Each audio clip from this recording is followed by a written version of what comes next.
I'd been driving for the imaginatively titled pizzeria company for around 5 months when it happened.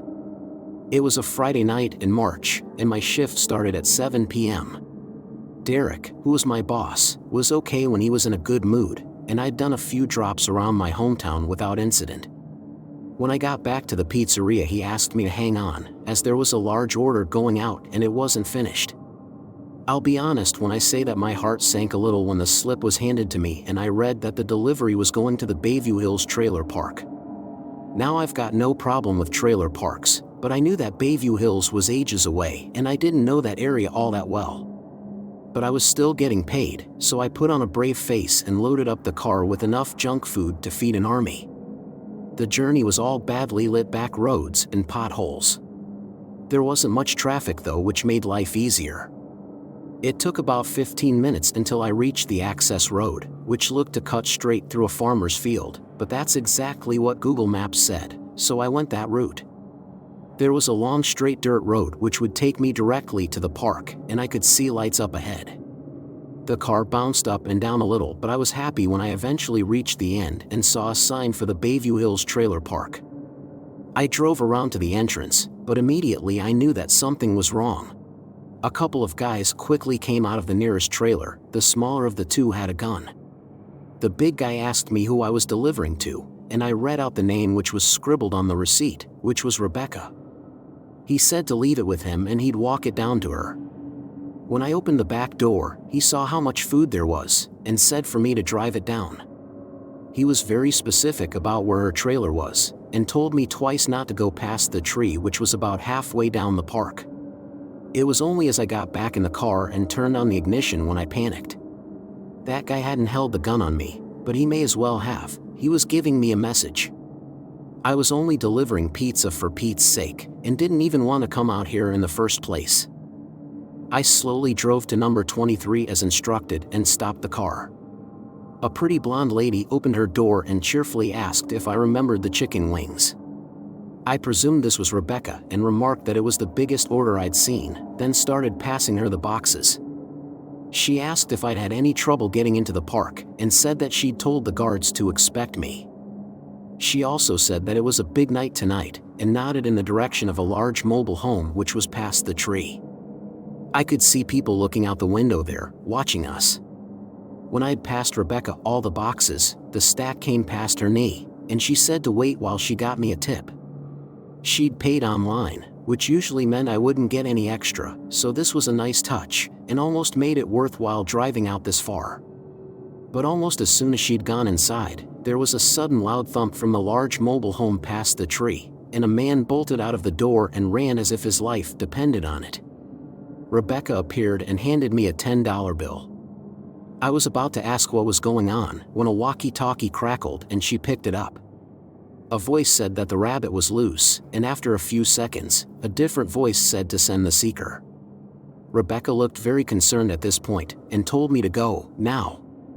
I quickly got in the car, turning it around as I saw a glimpse of something I probably shouldn't have. Running between some of the homes was a person in a black shawl, with the hood up, and I'm sure I saw a knife in hand. I put my foot down and was lucky not to be questioned by the two guards, as they were both running down towards the large mobile home. I didn't know what was going on, but I hightailed out of there and told my boss everything when I arrived back at the pizzeria. He called the police and I was interviewed, but I never found out anything. Since that night, no more orders have come in from the Bayview Hills trailer park. I'd been a pizza delivery boy for about 9 months when this incident happened. I was on my least favorite shift, which was 7 p.m. until 12 or 1, and it was a Saturday night, which usually meant dealing with at least one drunk who argued over the price of their meal, normally towards the end of the shift.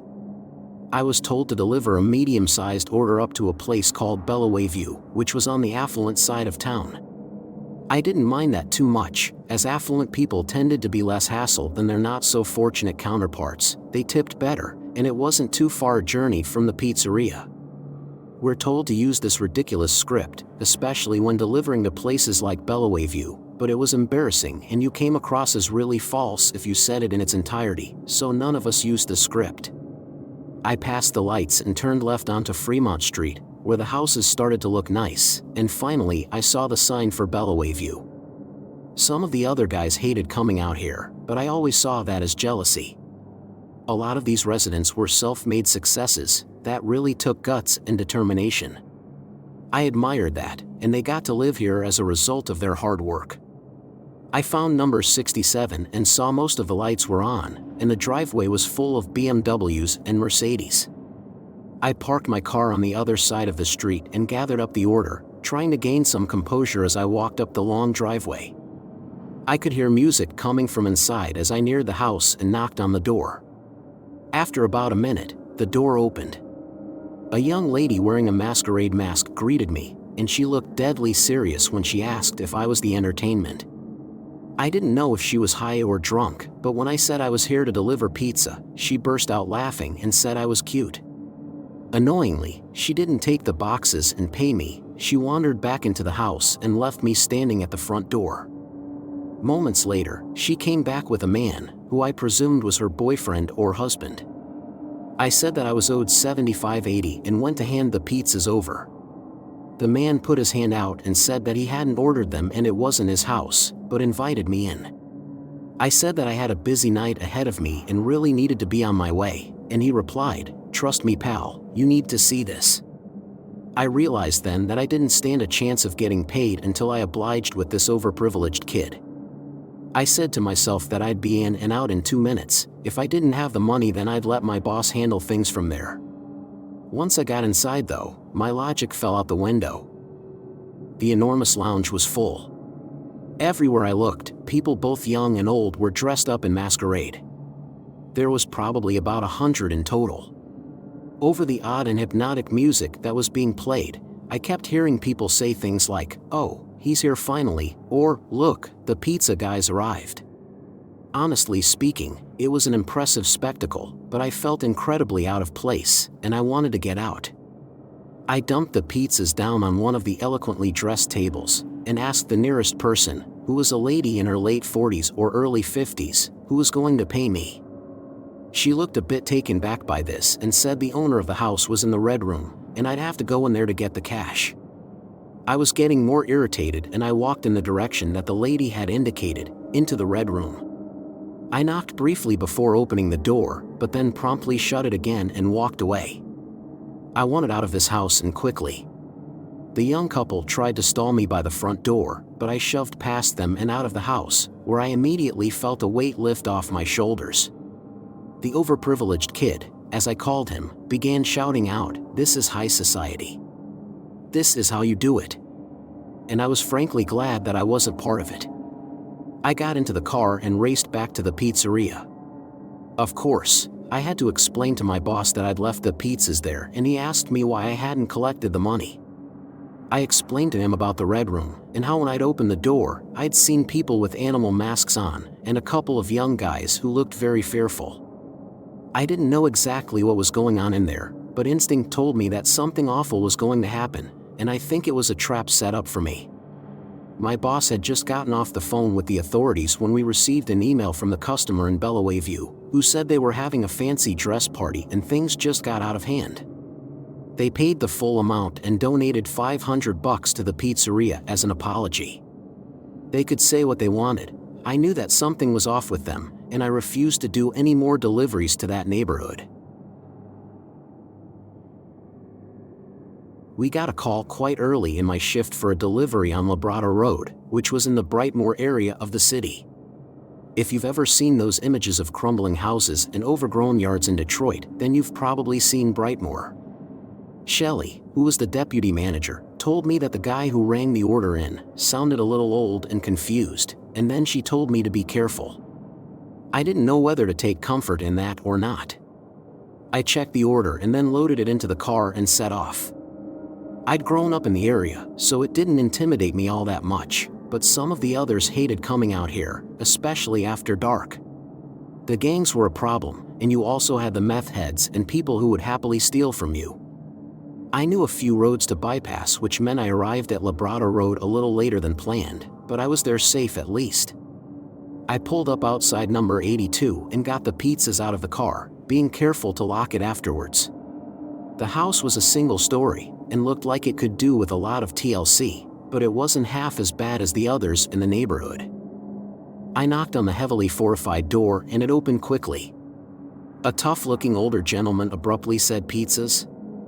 And I held them out. He said to come in while he fetched his wallet, and I replied that I was happy to stay where I was. He smiled and told me that I was safer in his house than I was outside, and part of me agreed, so I went in. The lounge was a mess. I mean, it looked trashed, like someone had broken in. The man must have seen my look of disgust and said that he cleaned up on Sundays. He opened one of the pizza boxes and took a sniff, then picked a slice up and started to eat it. He offered me a slice, then said he would get his wallet. I didn't take him up on his offer, but he came back a few minutes later and asked how much it was, then gave me the full amount and a $5 tip. I thanked him and went to go out the door when he asked me if I would stay, if only for 20 minutes. This was awkward, as he seemed like a nice old guy who was probably just lonely, but I felt uncomfortable in the present situation. He said that when he was about my age, he was shipped off to Vietnam and showed me a framed photograph of his younger self with 2 other guys. He said that he'd gotten shot in the lower calf and he ended up marrying the nurse who took care of him. Without thinking, I asked where she was, and I saw his eyes well up and he pointed down. I said I was sorry to hear that. He replied that she wasn't dead, but she was down in the basement. Then, surprisingly, he burst into tears and quickly apologized, saying that he never spoke to anyone anymore and that she was a handful, a heavy load to take, he said. I heard a loud and guttural growl from another part of the house. The old man looked alert and wide-eyed. By the time I heard it again, something began to run quickly, up from the basement. The man told me not to move, or she would get nasty. I expected to see a giant Rottweiler emerge from the dark hallway opposite, but instead a person ran past quickly, on all fours. I jumped back and then stood, desperate to get out, but the man shouted to sit down quickly, as she had already seen me. Slowly, an elderly woman's face peered round the corner and grinned at me. She looked ill, there was something sickly about her, then she went back into the dark. I whispered to the old man what was wrong with her. He said he didn't know if his wife had a brain disease or if she was possessed. I asked him why he hadn't gotten help, and he replied that he was too scared they would take her away from him. She suddenly ran out into the lounge towards us and went crazy, smashing things on the shelves and pounding the floor. The man shouted to me to remain still, which was easier said than done, but eventually she ran off, into the dark hallway and down the stairs. The man said I should go, and he was sorry I had to see that, then he thanked me for my time, in an oddly cheerful way. I got out of there fast, and my heart was still pounding on the drive home. I didn't know whether to call the ambulance or a psych ward.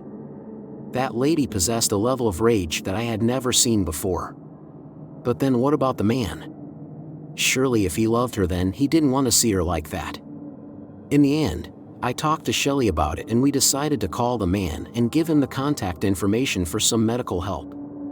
I often wonder about that lady and her husband, who just wanted to talk to someone. I witnessed only 5 minutes of the carnage. I dread to think what he had seen.